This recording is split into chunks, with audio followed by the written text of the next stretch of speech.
আমরা সাধারণত শ্যামবর্ণা মা কালীর দর্শন পেয়ে থাকি, কিন্তু আজ আমি তোমাদের দেখাবো শ্বেতবর্ণা মা অর্থাৎ শ্বেতকালী। এই শ্বেতকালী মায়ের মন্দিরটি অবস্থিত হুগলি জেলার রাজবল্লভহাট অঞ্চলে। এখানে অধিষ্ঠিত শ্বেতকালী মা রাজবল্লভী মা নামেও বিশেষ খ্যাত। মন্দিরটি প্রতিষ্ঠিত হয় আনুমানিক ১৬০০ শতক নাগাদ। তৎকালীন সময়ের মহারাজ রুদ্রনারায়ণ মায়ের এই মন্দিরটি প্রতিষ্ঠা করেন। আজ আমি সপরিবারে গিয়েছিলাম এই শ্বেত মা কালীর দর্শনের উদ্দেশ্যে। বাড়ি থেকে রওনা হয়ে গেছিলাম প্রায় ৯:৩০ নাগাদ।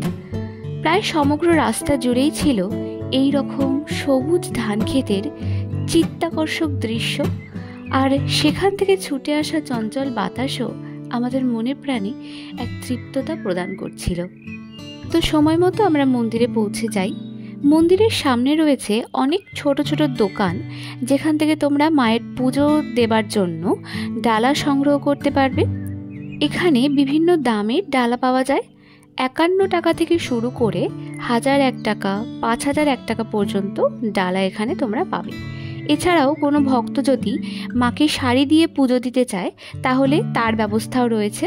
আর এই শ্বেত মা কালীর প্রিয় ফুল কিন্তু শ্বেত জবা বা সাদা রঙের জবা, তাই মায়ের পুজো এখানে সাদা জবা দিয়েও হয়ে থাকে। এবার আসি মায়ের রূপের বর্ণনায়। আমি প্রথম সচক্ষে শ্বেতকালী মায়ের দর্শন পেলাম। এখানে মা দ্বিভুজেশ্বরী, তার ডান হাতে রয়েছে খড়গ এবং বাম হাতে রয়েছে রক্তপাত্র। মায়ের একটি চরণ রয়েছে বিরূপাক্ষ শিবের মাথায় এবং অন্য চরণটি রয়েছে মহাকাল ভৈরবের বুকে। মায়ের এই মূর্তিটি প্রতি ১৪ বছর অন্তর অন্তর গঙ্গামাটি দিয়ে নির্মাণ করা হয় এবং অক্ষয় তৃতীয়ার দিন এই মূর্তিতে প্রাণ প্রতিষ্ঠার কাজ সুসম্পন্ন করা হয়। এছাড়াও দুর্গা অষ্টমী এবং নবমী তিথিতে এখানে ঝাঁক বলি এবং মেষ বলি দেওয়ার প্রচলন রয়েছে। তোমরা এখানে আসলে দিনের যে কোনো সময়তেই যদি আসো তাহলে এখানে অঞ্জলি দেবার ব্যবস্থা রয়েছে।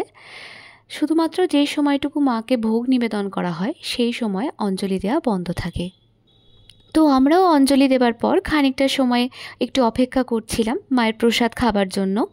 তোমরাও যদি এখানে এসে মায়ের প্রসাদ গ্রহণ করতে চাও তাহলে তোমাদের একটু আগে থেকে এসে টিকিট কাটতে হবে। টিকিটের দাম ৪০ টাকা এরকম কিছু, আমার ঠিক মনে আসছে না। আরও একটি বিষয় হলো মায়ের ভোগে মাছ নিবেদন করা হয়, যেটা কিন্তু সচরাচর কোনো মন্দিরে দেখা যায় না। শুধু তাই না, যারা নিরামিষ খায় তারাও কিন্তু মায়ের এই প্রসাদ সানন্দে গ্রহণ করে থাকেন। মায়ের ভোগে যে মাছ নিবেদন করা হয় সেই মাছ কিন্তু মন্দির সংলগ্ন যে পুকুরটি রয়েছে, প্রতিষ্ঠিত পুকুরটি, সেখান থেকে সংগ্রহ করা হয়।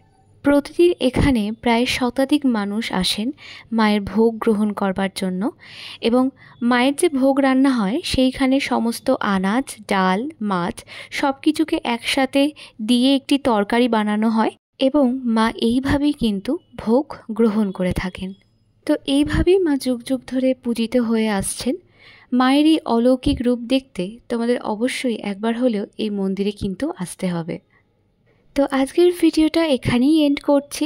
তোমাদের যদি ভিডিওটা ভালো লাগে তাহলে অবশ্যই লাইক করো, আর তোমরা যদি মা কালীর ভক্ত হয়ে থাকো তাহলে জয় রাজবল্লভী মা লিখে দিও। আর কমেন্টে জানাও তোমরা এই মন্দিরে ভিজিট কখনো করেছো কিনা, বা নেক্সট আমার এই ভিডিওটা দেখে তোমরা এখানে আসতে চলেছো কিনা। দেখা করছি নতুন একটা ভিডিও নিয়ে, ততক্ষণের জন্য বাই।